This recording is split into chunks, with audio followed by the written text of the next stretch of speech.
méditation est un sujet de plus en plus populaire et qui de mieux que notre collaboratrice spécialiste Dawn Mauricio qui se spécialise dans la pratique de la pleine conscience pour venir nous expliquer comment introduire la méditation à notre quotidien. Donc, sur la chaîne de podcast, on a déjà 2 épisodes dans lesquels on a parlé vraiment de la pratique de la pleine conscience qu'on vous invite à aller écouter parce que la vidéo d'aujourd'hui, c'est vraiment plus pour parler des postures dans lesquelles on peut se positionner pour méditer vraiment sur le tapis.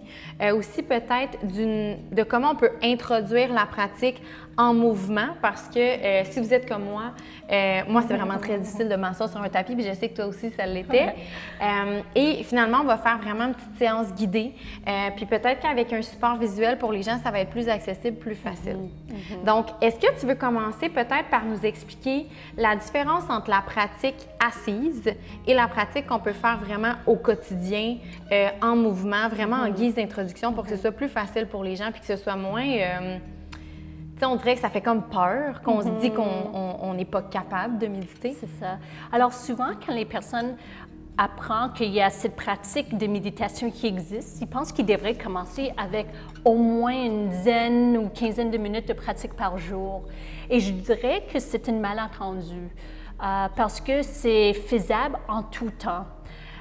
Mais la pratique formelle, comme assis sur le coussin ou quoi, c'est important quand même parce que ça nous aide à vraiment pratiquer, à nous accueillir dans tous nos états, l'agitation, le calme, la tristesse, la joie, etc.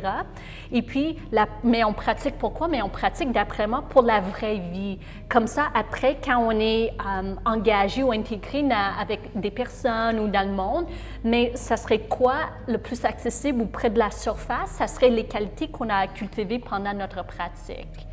Parfait. Donc, on peut vraiment, puis au quotidien, c'est quoi les petites choses qu'on peut faire qui vont peut-être juste être un... Moi, je trouve qu'en tout cas, personnellement, c'est ce qui m'a vraiment aidé à introduire la méditation. Maintenant, tu sais, parce que je fais du coaching avec Dawn, c'est un service que tu offres, c'est vraiment super le fun d'accompagner les gens dans cette pratique-là. Mais moi, j'ai commencé comme ça en ayant des petits moments de connexion à ma respiration, à des moments clés dans la journée pour me recentrer. Puis, la deuxième étape, tu m'as dit, bien là, Virginie, tu es rendue à vraiment t'asseoir, te poser sur le tapis, puis à vraiment créer cet espace-là dans ton corps avec lequel tu vas pouvoir te reconnecter à tout moment de la journée. Mais concrètement, pour les gens qui débutent vraiment, ce serait quoi des petits trucs qu'on peut faire là, qui prennent 1, 2, 3 minutes à tout moment de la journée? Alors, la façon que j'adore décrire cette pratique, c'est d'amener une qualité de présence qui est curieuse, qui est non-judgmental, qui ne juge pas à chaque moment. Et si on prend vraiment cette définition-là, mais ça veut dire qu'on pourrait l'appliquer à tout, à n'importe quoi. Quand on est dans la douche, sur la toilette même, en marchant, en mangeant, etc. C'est ça. Alors, on pourrait l'appliquer à tout moment pour que ça soit vraiment accessible. Et une de mes profs, ils disent, l'objectif n'est pas d'être pleinement conscient à 100% de la journée parce que c'est quasiment impossible, mais c'est d'essayer de cultiver plusieurs moments par jour, mais des courts moments de pleine conscience. Alors, j'adore ça parce que ça le rend beaucoup plus facile. Alors, pour moi, c'est comme je me lève et puis je me lève tard, je suis en rush. Quand je sors de la maison, il y a le froid, le vent qui me frappe, puis souvent, je pourrais réagir comme « Ah, mais il est trop froid » ou « Ah, OK, il y a le vent qui me frappe le visage, c'est déplaisant ou plaisant ou quoi que ce soit. » Et déjà là, c'est un tout petit moment de pleine conscience. De se connecter à ça. C'est ça, exactement. Et ce n'est pas pour aller chercher qu'est-ce qui est plaisant, ce n'est pas ça la pleine conscience, c'est de s'ouvrir à tout ce qui est là tant que tel, de ne pas vouloir ou de ne pas essayer de le changer. Est-ce que tu dirais aussi, parce que j'aime vraiment qu'on puisse s'illustrer, est-ce que tu dirais que c'est une belle façon de l'introduire parce que c'est très concret pour les gens? Tu sais, d'accueillir, c'est vraiment, ces choses-là qu'on ressent selon nos 5 sens, versus quand on vient s'asseoir sur le tapis, c'est beaucoup plus d'accueillir les ressentis, de vraiment aller comme plus à l'intérieur de soi, si on veut. Exactement. Même quand on commence une pratique de méditation formelle, souvent, c'est beaucoup plus facile de commencer en observant soit les sensations physiques, soit les sons, soit la respiration, parce que ça travaille ou ça rentre à travers les portes sensorielles. Mais aussi, surtout quand on a une pratique un peu plus développée ou quoi, là, on pourrait commencer à observer aussi les pensées un peu comme un objet de pratique, mais c'est beaucoup plus difficile de commencer avec ça parce que les pensées sont intangibles, séduisants, et puis c'est très facile de se perdre dans le contenu des pensées. Parfait. Donc, maintenant qu'on a expliqué un peu comment on peut l'introduire au quotidien, est-ce que tu veux nous montrer vraiment les postures qu'on peut utiliser pour la pratique vraiment d'ancrage sur le tapis, par exemple? Oui. Alors, l'idéal, c'est de trouver une position qui est confortable, parce que si ce n'est pas confortable, on va être obsédé avec la douleur ou quoi. Et il y a 4 positions générale ou typique qu'on pourrait pratiquer. Il y a la partie debout, une pratique debout. Ça peut être aussi couché sur le dos. Ça peut être en marchant et aussi assise. La chose, c'est qu'on reconnaît la posture assise le plus et on pense que c'est ça la pratique de méditation. Et non seulement ça, mais ça devrait être assise sur une montagne avec des nuages, jambes croisées. mais non, ça peut être n'importe où. Alors, pour démontrer un peu les variations assises, moi, je m'assois sur un coussin de méditation, mais vous n'êtes pas obligé d'acheter des équipements en particulier pour ça. Vous pouvez utiliser des coussins de chez vous. Mais la chose qui est importante, c'est que vous choisissez des coussins qui sont un peu fermes. Alors, les coussins de méditation sont un peu ça. Alors, je m'assois plus vers l'avant du coussin comme ça, mes genoux touchent par terre, mon bas du dos est allongé naturellement. Si on s'assoit plus vers le milieu ou même vers l'arrière, la chose c'est que le bas du dos s'arrondit, les genoux sont montés souvent, l'aine travaille très fort pour tenir les genoux à cette hauteur-là, et après un moment donné, les jambes vont être fatiguées. Alors, c'est ça. Mais la chose aussi, c'est que si ça se peut que les hanches ne sont pas assez ouvertes pour être capable de mettre les genoux par terre. Dans ce cas-là, d'autres coussins, des blocs de yoga, des couvertures roulées en dessous les genoux. Pour venir supporter. C'est ça, exactement, pour détendre l'aine.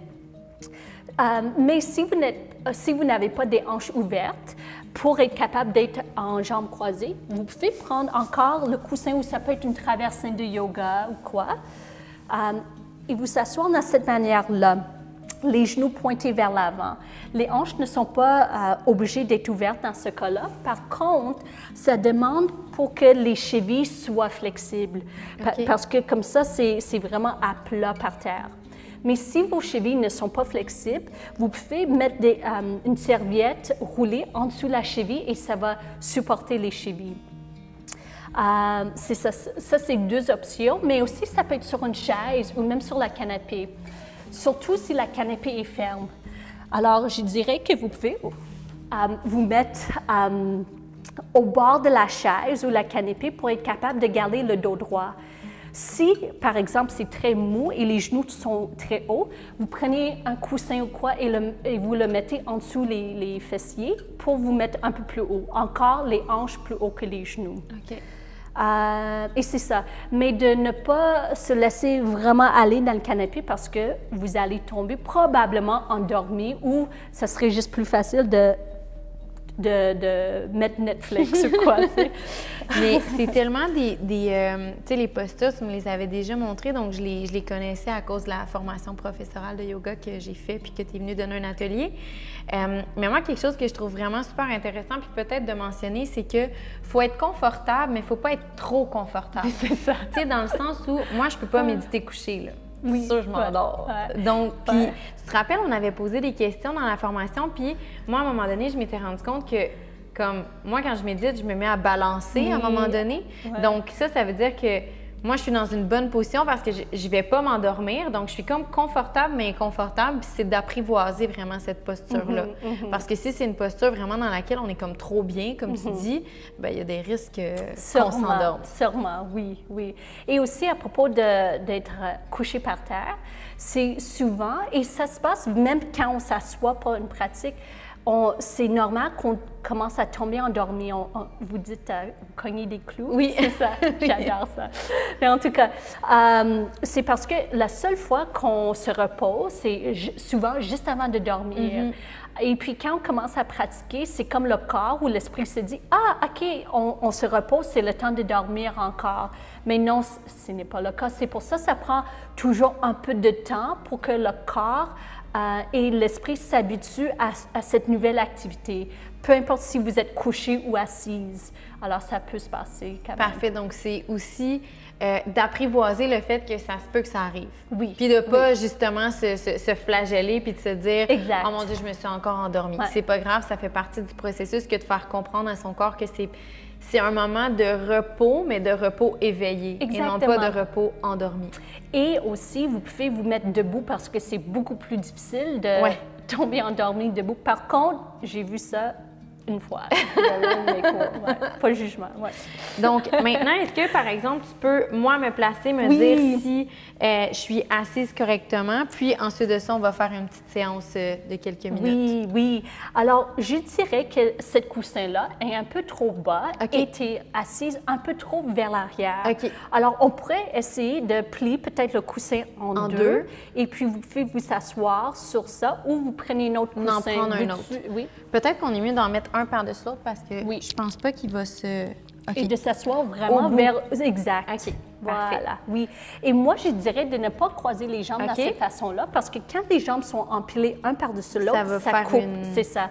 Ça coupe la circulation et ça serait difficile. Donc, tu les mettrais comment? Comme ça? Oui. Qu'ils ne soient pas comme à côté un sur l'autre. Peux-tu mettre ce pied-là un peu plus proche à toi? Oui, je peux. Comme ça. Voilà, exactement. Donc, c'est vraiment pour tenir. Je dirais que tu as besoin de quelque chose, c'est ça, exactement. Ouais. On s'entend que dans ma condition en ce moment, c'est plus difficile. Comment va l'autre genou? On pourrait prendre l'autre coussin aussi. Ben, ça pourrait être ça aussi. On peut l'accoter. Voilà. OK. Fait que là, donc, comme ça, je serais vraiment... Comme une reine, c'est vrai, je sens vraiment comme ça. Donc, comme ça. Exact. Parfait. Oui. Et puis, les mains peuvent être sur les jambes avec les paumes vers le bas, vers le haut, ou il y a des personnes qui aiment ça entre les jambes. Je dirais, si vous faites ça entre les jambes, de mettre peut-être un autre coussin pour soutenir les mains, parce que sinon, les mains vont être très lourdes à un moment donné. Ça va arrondir les épaules, le dos, et puis encore, on tombe endormi. Puis, y a-t-il vraiment une différence entre avoir les mains... Parce qu'il n'y a pas une croyance qui dit que si c'est vers le haut, c'est pour accueillir, puis si c'est vers le bas, c'est pour se grounder davantage. Est-ce que c'est vraiment quelque chose? Dans la pleine conscience, on n'utilise pas des mudras, alors le placement des mains. Moi, je suis beaucoup plus comme utilitaire. Alors, moi, j'aime ça, quand ce n'est pas trop chaud, de mettre mes paumes vers le bas, parce que ça m'aide, quand mon dos s'arrondit, ça m'aide à pousser dans les mains pour me rallonger. Mais il y a des personnes qui aiment ça quand ils se sont un peu fatigués, avec les mains vers le haut, parce que ça ouvre un peu ou ça invite l'énergie. OK, parfait. Mais c'est ça. Mais pour moi, quand les paumes sont vers le haut, oui, ça ouvre un peu ma poitrine, mais je ne sais pas, c'est comme il y a un effort pour moi de garder les mains vers le haut. Alors, c'est pour ça que j'aime ça, tourner vers le bas. OK, parfait. Donc, encore une fois, on y va avec ce dont on est le plus confortable. Exactement, parfait. Oui. Ah, puis j'ai une dernière question.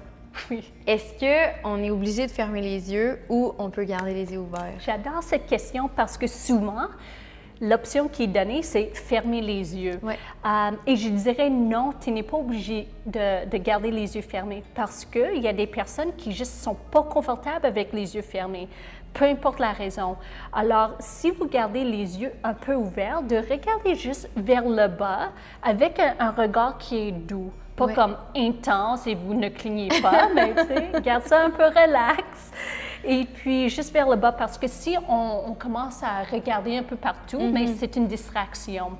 Alors, on essaie d'ancrer le regard sur quelque chose qui est comme mondain, un spot sur le tapis ou quoi. Parfait. Ouais. Moi, j'ai tendance, le 3/4 du temps, à pratiquer les yeux fermés, mais encore une fois, c'est un choix personnel. Exactement. Et puis aussi, vu que tu es quelqu'un qui a beaucoup d'énergie comme moi, quand l'esprit est très, très, très agité, moi, j'ouvre mes yeux de temps en temps parce que quand j'ouvre mes yeux, c'est comme ça calme l'esprit. Je sors de la petite salle de mes pensées. Ouais. Ça ouvre ma perspective et puis de là, je referme et je trouve que c'est toujours un peu plus spacieux après. Parfait. Donc, est-ce que tu es d'accord pour qu'on fasse vraiment un petit quelques minutes seulement, vraiment pour peut-être introduire vraiment aux gens là, qui commencent puis qui ne savent pas par où commencer? Oui, oui. Mon Dieu, j'ai l'impression d'avoir dit « commence par où commencer ». Ça sort super bien. Fait que moi, je t'écoute. Comme je disais, je ferme toujours les yeux. Fait que je vais fermer les yeux puis je vais me laisser guider par ta voix. Puis, pour les gens qui vont vraiment aimer ça, parce que je ne vais pas oublier de le dire, il y a vraiment plein d'audios sur le blondestory.com parce que là, vous allez entendre sa voix vraiment qui nous amène dans un autre monde. Fait que c'est vraiment super le fun d'aller dans la section yoga et méditation sur le blondestory.com. Donc, je te laisse guider ça. Pas de pression sur ma voix. Non, pas du tout. OK, alors, descendez un peu le menton. Et encore, comme vous savez, vous faites soit fermer les yeux, soit garder-les un peu ouverts.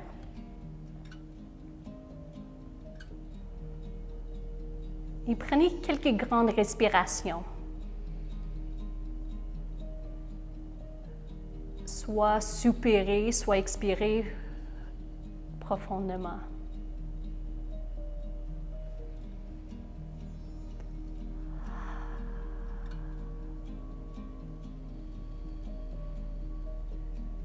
Éventuellement, peut-être maintenant ou dans quelques respirations, vous retournez à une respiration un peu plus naturelle. Ça peut être à travers le nez ou à travers la bouche.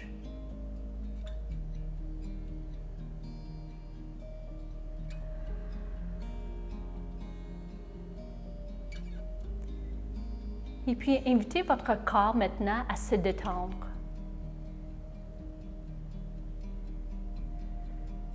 Vous pouvez faire un balayage du corps, de la tête jusqu'aux orteils, rapide ou général, ou peut-être vous utilisez des mots comme « que ce corps soit détendu ».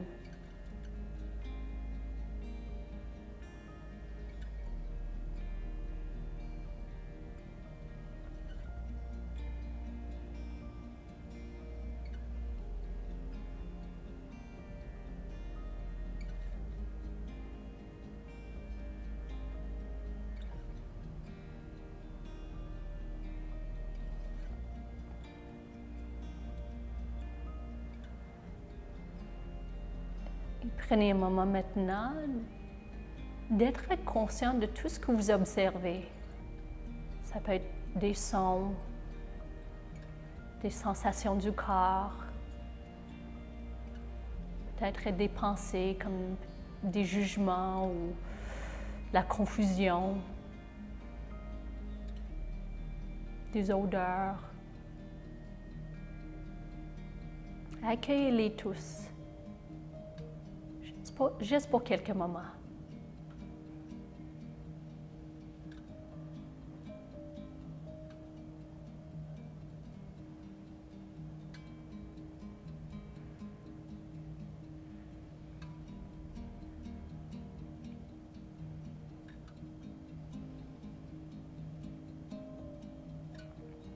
Maintenant, tournez l'attention vers votre respiration.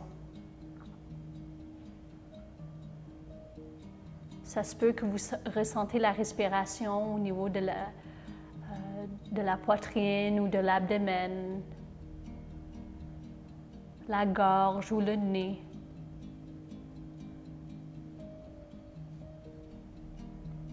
Et juste pour quelques autres moments, suivez votre respiration. Ça peut être l'expansion et la contraction du corps. Ça peut être comment l'air qui rentre est un peu frais ou l'air qui sort qui est un peu tiède. Ou une autre qualité de la respiration.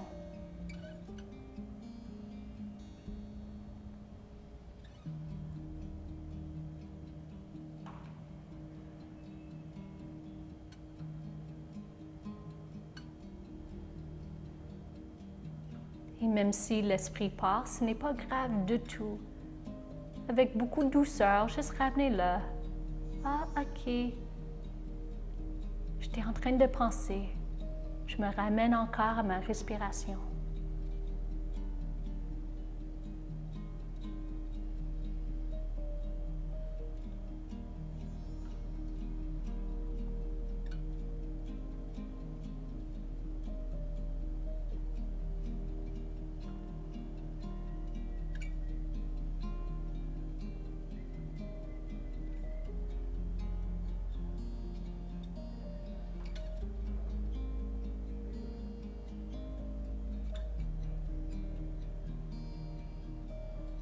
Prenez une grande inspiration encore.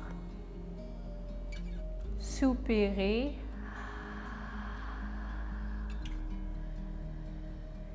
Et doucement, réouvrez les yeux ou remontez la tête.